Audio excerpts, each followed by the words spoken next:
Hey guys, what's up? Sorry it's a bit awkward, but I just got finished watching a film 28 Days Later, actually. And I've been wanting to watch this one for a while. About a year ago, or yeah, a year ago, I watched 28 Weeks Later, and that one was actually quite surprisingly good. So when I saw this one, I was like, hey, I wanted to watch this one, and let's watch it, okay? So I sat down, watched it, and it was good. But it had some really bad points about it, but some really good ones. Now, the bad ones I'm going to start with first, and the first one was it was not a very high quality, but I would I would I would save that by saying one, it was a low budget film, and two, it was made quite a while ago, about 10 years ago anyway. And then there was a scene after they raid a shop with some really poor music choice from something called Screen Wipe. Forgot, I don't know what that was. My brother told me about it, but it's just like the flowers look painted. I mean, it was so bad.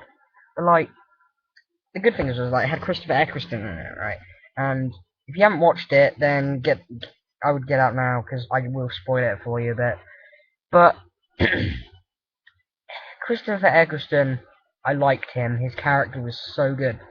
But then he turned out to be a right dick. You know, I can understand his whole point about it, but put it in perspective. One of them was 12.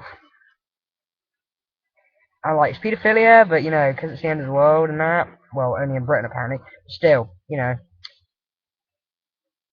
But yeah, and it also had there was this one actor in it who I remember from a film. I can remember the film, but I can't remember his name. But he played the main character in it. It was a film called Rise of the Foot Soldier.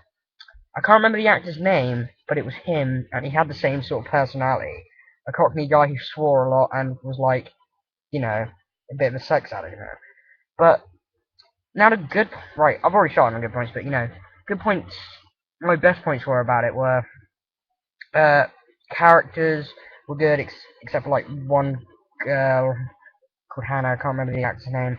She was kind of a terrible actor, but then again, she was young, but still, terrible. And the guy who played Jim was a great actor, he had a great bit of sense of humour.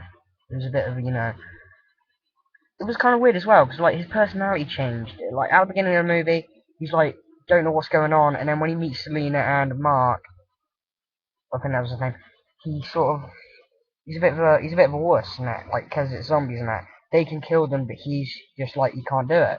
And then near the end of the film, he's like, all right, he goes total badass, and he acts like me and my because I watched this with my mum and that, and she sort of second one with me and that, and she kind of liked this as well, because me and her came up with the assumption saying it's like he's become one of those rage infected zombies, but he's still human. It's kind of like that, and it's really good. So I was thinking it was when Mark dies, they never bring it up again when they have chances to, when they meet the dad, Rebecca, no, Hannah and her dad. He kind of does ask them so was there anyone else? Did anything happen in that? And they had a couple of opportunities to say there was people there, and they found some places, but no, just forget about the person who tried to cut his arm off and stab him. Yeah, and also a lot of it sort of foreshadows the 28 weeks later.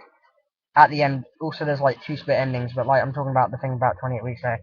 That was kind of cool, how all the zombies starved and that, and it was really good and that. There was a lot of cool scenes and that, because it was weird. It was at the beginning of the movie, the quality was kind of weird, and that with a hint of a certain color, and then the second half was really dark and high quality.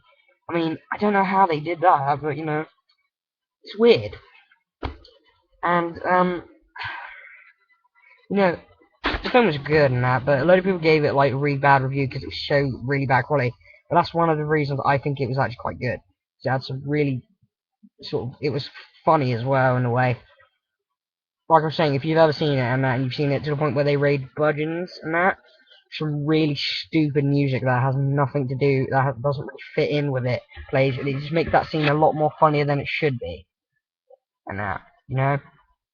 And they're like picking out apples and stuff, and like, I'm pretty sure those things have gone off on that, but like, I can understand like things like crisps and that, because they don't go off for a while, and it's only been a month. And that, and then, yeah, it's like, it's just weird and that, like, near the end of the film as well was good, because like, they had like two different endings, like, the first one was, they get out of the mansion, the estate house, and then they move to a cottage in the country, and then they get help from a helicopter plane or something from the army, and then there was like a what if thing after that, where because Jim gets shot by Christopher Eccleston's character, and then like they do save him, but in the what if one he does die, and that, and it was quite sad and that, like especially when because you don't know which one would be real, that because they're kind of both the same thing. Like I would have thought the second one would have like tied in with it more, because you know the one where they just miraculously make it out when they have no experience of like helping him up, he got gunshot, doesn't really make sense. But like him dying in that kind of would make sense. Anyway, so that was my review on 28 Days Later. I will be doing some more movie reviews when I watch them. I'm actually seeing quite a few that I want to review quite recently. Anyway, so I've been Pokemon Nash, and goodbye.